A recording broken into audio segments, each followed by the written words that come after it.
નમસ્તે વિદ્યાર્થી મિત્રો, ધોરણ 6 વિષય સંસ્કૃત.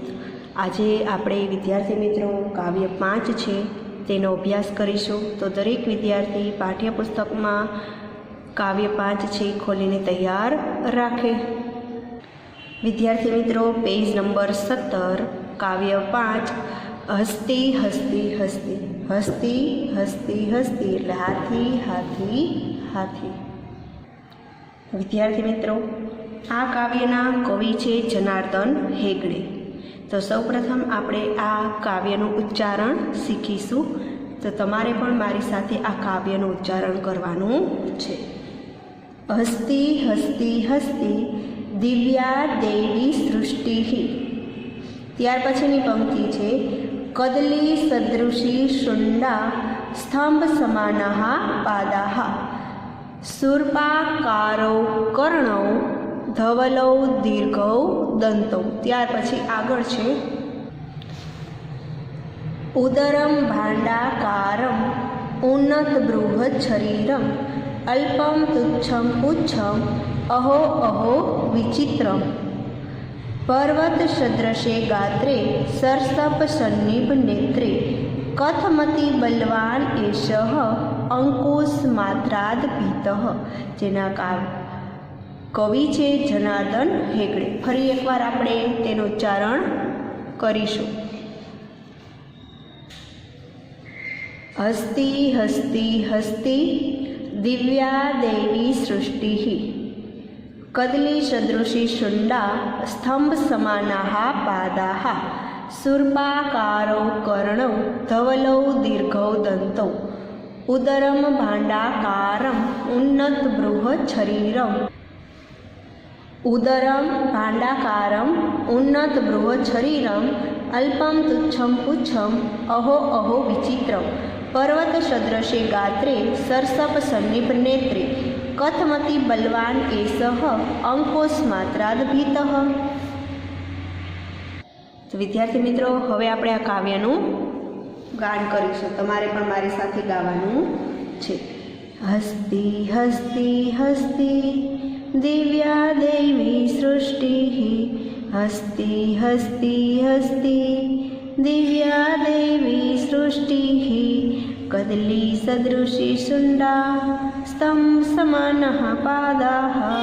કદલી સદૃશી શુંડા સ્તંભ સમાનાઃ પાદાઃ શૂર્પાકારૌ કર્ણૌ ધવલો દીર્ઘૌ દંતૌ. શૂર્પાકારૌ કર્ણૌ ધવલો દીર્ઘૌ દંતૌ. ઉદરમ ભાંડાકારમ ઉન્નત બૃહદ શરીરમ. ઉદરમ ભાંડાકારમ ઉન્નત બૃહદ શરીરમ અલ્પમ તુચ્છમ પુચ્છમ અહો અહો વિચિત્રમ. અલ્પમ તુચ્છમ પુચ્છમ અહો અહો વિચિત્રમ પર્વત સદૃશે ગાત્રે સરસપ સન્નિભ નેત્રે. પર્વત સદૃશે ગાત્રે સરસપ સન્નિભ નેત્રે કથમતી બલવાન એષઃ અંકુશ માત્રાદ ભીતઃ. કથમતી બલવાન એષઃ અંકુશ માત્રાદ ભીતઃ. હસ્તી હસ્તી હસ્તી દિવ્યા દેવી સૃષ્ટિ. હસ્તી હસ્તી હસ્તી દિવ્યા દેવી સૃષ્ટિ. વિદ્યાર્થી મિત્રો, આ કાવ્યમાં હાથીને એક અલગ અલગ વસ્તુઓ સાથે સરખાવી છે કે ભાઈ એના પગ છે એ થાંભલા જેવા છે, એની સૂંઢ છે એ કેળના ઝાડના પાંદ છે એના જેવી છે, એનું પેટ છે એ ઘડા આકારનું છે, એના કાન સુપડા જેવા છે, તેની આંખો સરસવ જેવી ઝીણી છે અને એનું શરીર કેવું છે તો કે પર્વત જેવું. આવી રીતે અલગ અલગ હાથીનું વર્ણન અલગ અલગ વસ્તુઓ સાથે કરવામાં આવેલું છે. કે તમે ઘણીવાર સાંભળ્યું હશે કાવ્ય આપણે ગુજરાતીમાં કે એના સુપડા જેવા કાન છે, થાંભલા જેવા પગ છે. એ જ આપણે હવે સંસ્કૃતમાં ભણવાનું છે. તો ચાલો શરૂઆત કરીએ। હસ્તી હસ્તી હસ્તી, તો હસ્તીનો અર્થ શું થાય? હાથી। હસ્તીનો અર્થ થાય હાથી। હસ્તી હસ્તી હસ્તી 3 વાર શબ્દ આપેલો છે એટલે આપણે 3 વાર લખવાનું રહેશે કે હાથી હાથી હાથી। દિવ્યા દેવી સૃષ્ટિ। સૃષ્ટિનો અર્થ શું થાય? તો કે આનો અર્થ થાય સર્જન। સૃષ્ટિનો અર્થ થાય સર્જન। ત્યાર પછીનો શબ્દ છે દિવ્યા। દિવ્યાનો અર્થ શું થાય? તો કે અદ્ભુત। આનો અર્થ થશે અદ્ભુત।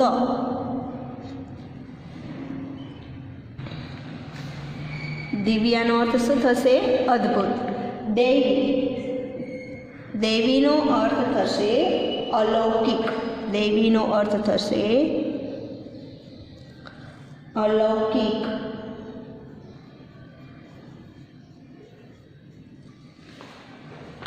ફરી એકવાર, દિવ્યાનો અર્થ થશે અદ્ભુત, દેવીનો અર્થ થશે અલૌકિક અને સૃષ્ટિનો અર્થ થશે સર્જન। હાથી હાથી હાથી। ત્યાર પછી અદ્ભુત અલૌકિક સર્જન છે। અદ્ભુત અલૌકિક સર્જન છે। આ પેલી 2 પંક્તિઓનું ગુજરાતી કે હાથી હાથી હાથી અદ્ભુત અલૌકિક સર્જન છે। કે આ પૃથ્વી પર છે એ અદ્ભુત અલૌકિક સર્જન છે। કોનું છે? તો કે હાથીનું। કે અદ્ભુત અલૌકિક સર્જન છે। દિવ્યાનો અર્થ શું થશે? અદ્ભુત। દેવીનો અર્થ થશે અલૌકિક અને સૃષ્ટિનો અર્થ થશે સર્જન। અદ્ભુત અલૌકિક સર્જન છે। ત્યાર પછીની 2 પંક્તિઓ છે કે કદલી સદૃશી શુંડા સ્તંભ સમાનાહ પાદાહ। તો અહીં સૌ પ્રથમ તો આપણે તેનો ગુજરાતી અર્થ કરીશું।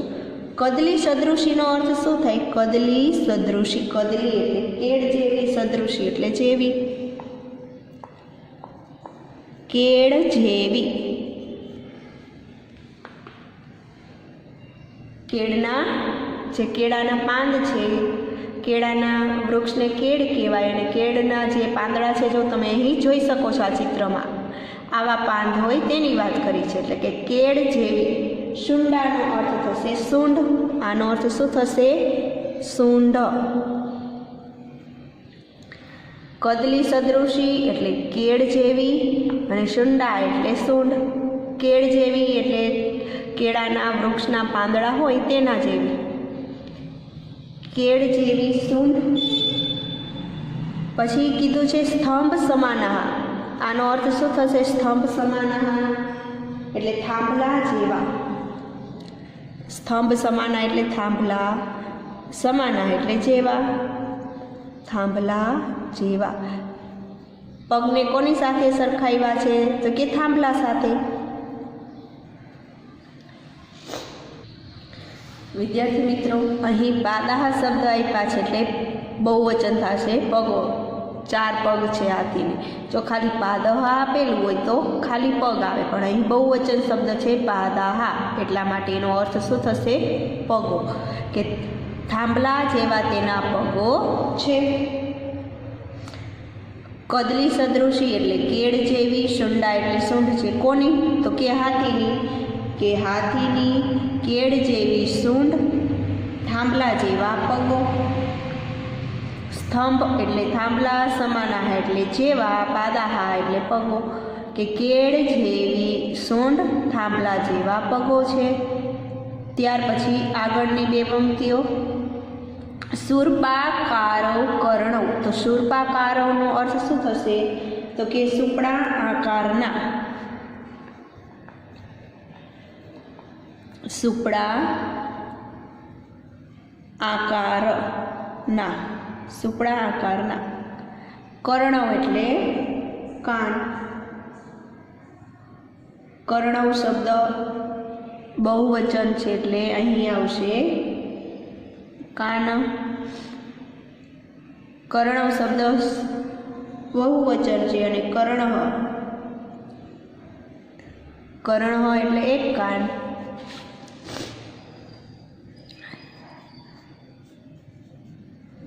પાદહ આપેલું હોય તો પગ, પાદાહા હોય તો પગો બહુવચન છે, કર્ણ આપેલું હોય તો કાન,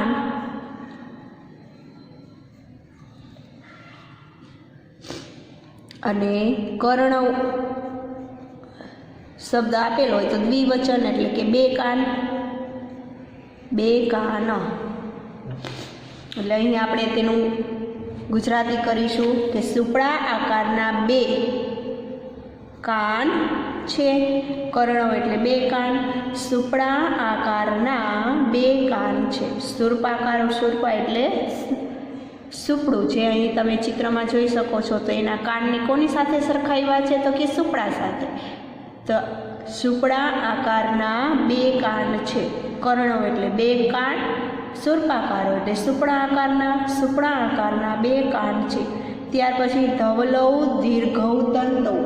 હવે તેના દાંતની વાત કરવામાં આવેલી છે તો કે ધવલૌનો અર્થ શું થાય તો કે સફેદ.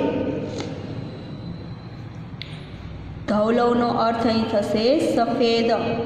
દીર્ઘૌ, દીર્ઘૌનો અર્થ થશે લાંબા, સફેદ લાંબા. દંતૌ, દંતૌ એટલે બે દાંત.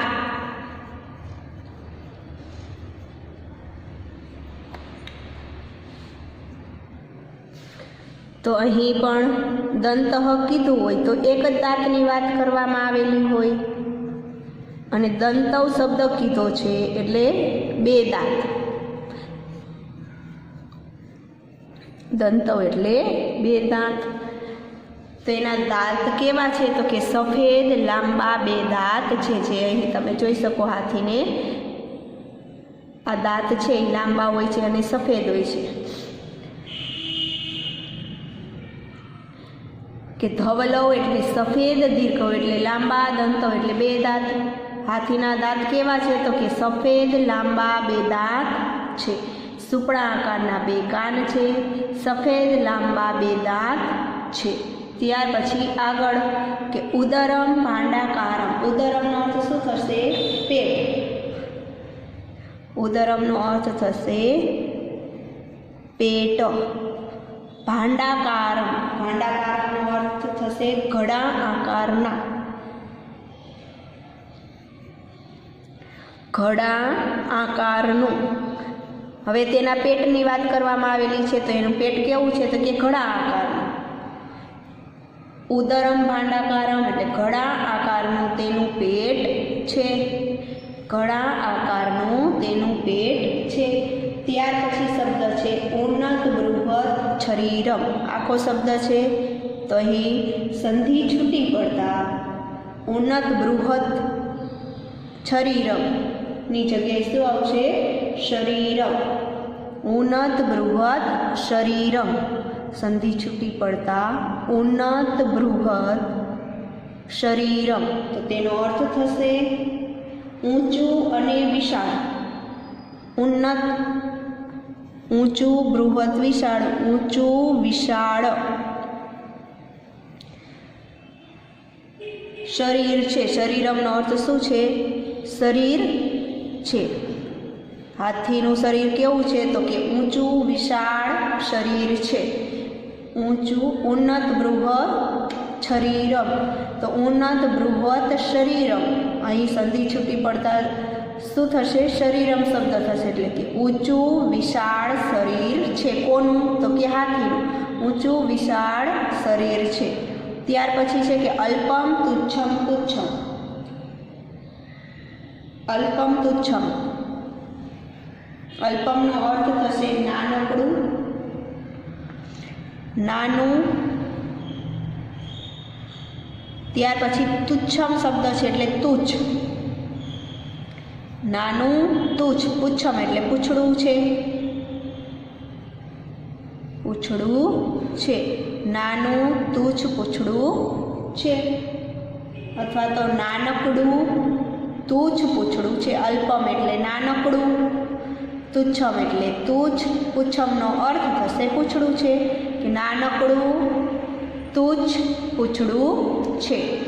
અહો અહો વિચિત્ર, અહો અહો એટલે અરે વાહ કેવું અદ્ભુત, વિચિત્રમ એટલે અદ્ભુત।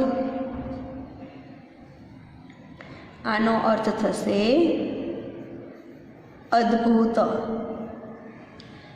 અરે વાહ કેવું અદ્ભુત છે। અહો અહોનો અર્થ અહીં થશે અરે વાહ કેવું અદ્ભુત છે। ફરીવાર ચારે પંક્તિ। ઘડા આકારનું તેનું પેટ છે, ઊંચું વિશાળ તેનું શરીર છે, નાનકડું તુચ્છ તેનું પૂંછડું છે, અરે વાહ કેવું અદ્ભુત છે। ત્યાર પછીની ચાર પંક્તિઓ। પર્વત સદૃશે ગાત્રે, પર્વત જેવા શરીરમાં, પર્વત સદૃશે એટલે પર્વત જેવા શરીરમાં, ગાત્રેનો અર્થ થશે શરીરમાં, પર્વત જેવા શરીરમાં, સરસપ સનિભ નેત્રે, સરસપ સનિભ નેત્રે આખો અર્થ લેવાનો છે કે સરસવના જેવી, સરસપ સનિભ, સરસવ ના જેવી, નેત્રે એટલે બે આંખો છે,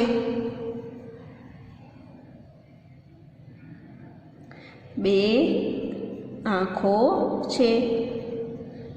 તો અહીં વિદ્યાર્થી મિત્રો નેત્રે આપ્યું એટલે બે આંખ અને નેત્રમ આપ્યું હોય તો એક આંખ।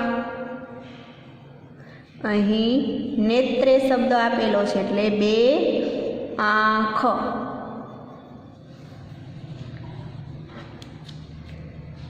દ્વિવચન છે। સરસપ સનિભ નેત્રે એટલે સરસવના જેવી બે આંખો છે, સરસવ જેવી બે આંખો છે। કથમતી બલવાન એષઃ અંકુશ માત્રાત ભીતઃ, અહીં કથમતી બલવાન, કથમ એટલે અહીં સંધિ છૂટી પડતા કથમનો અર્થ થશે કેવો। અતિ બલવાન, અતિ બલવાન એટલે અત્યંત બળવાન, અહીં સંધિ છૂટી પડતા કથમ, અતિ બલવાન શબ્દ અલગ પડશે એટલે કેવો અત્યંત બળવાન। ત્યાર પછી કેવો અત્યંત બળવાન, એષઃનો અર્થ થશે આ, એષઃ એટલે આ। અંકુશ માત્રાત, આનો અર્થ થશે કે કેવળ અંકુશથી, કેવળ અંકુશથી, કેવળ અંકુશથી, ભીતઃ, ભીતઃ એટલે ડરે છે, ભીતઃનો અર્થ શું થાય ડરે છે, ને કેવળ અંકુશથી ડરે છે। કે પર્વત જેવા શરીરમાં સરસવ જેવી બે આંખો છે, અત્યંત બળવાના, અત્યંત બળવાન આ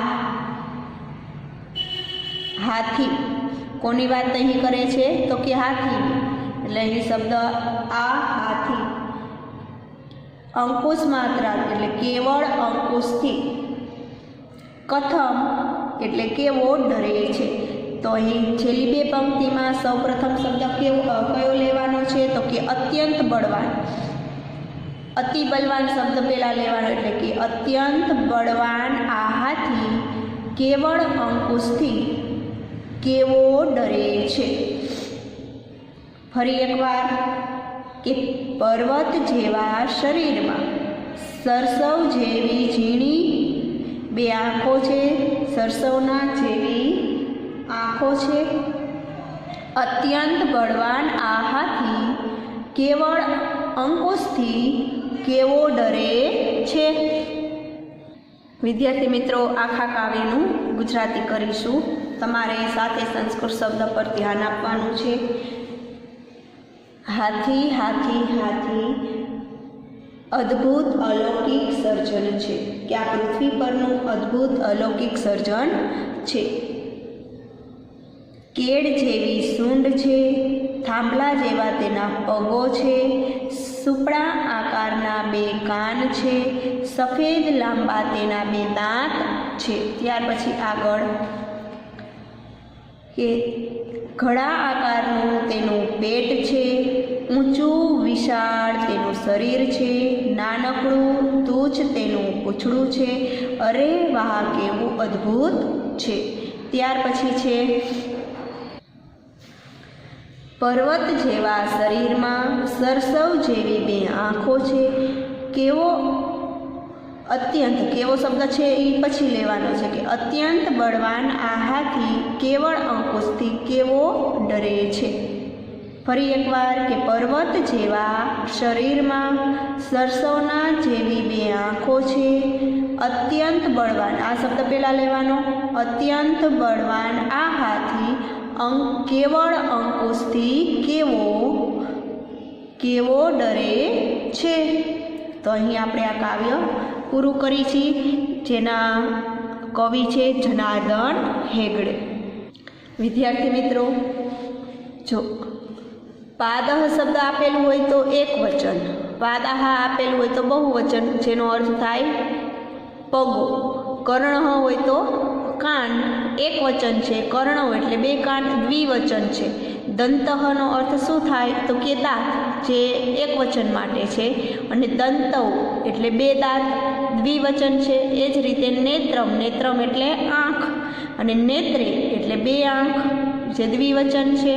એટલે અહીં એકવચન ને બહુવચન, એકવચન ને દ્વિવચન, એકવચન ને દ્વિવચન, એકવચન ને દ્વિવચન. આ માત્ર તમને જાણવા માટે છે કે જ્યારે પાદહ શબ્દ આપેલું હોય તો તેનો અર્થ શું કરવાનો? પગ. પાદાહ આપેલું હોય તો પગો તેનો અર્થ કરવાનો. કર્ણ હોય તો કાન, કર્ણ હોય તો 2 કાન. દંતઃ આપેલું હોય તો દાંત, દંતૌ આપેલું હોય તો 2 દાંત. નેત્રમ આપેલું હોય તો આંખ, અને નેત્રે આપેલું હોય તો 2 આંખ. તો અહીં આપણે હવે આ કાવ્ય છે એ પૂરું કરીએ છીએ. શબ્દશ તમારે આ કાવ્ય તમે સમજ્યા, અને હવે તમારે આ કાવ્ય છે એ કંઠસ્થ કરવાનું છે. તો અહીં આપણે આ કાવ્ય પૂરું કરીએ છીએ. અસ્તુ. જય હિન્દ. વંદે માતરમ.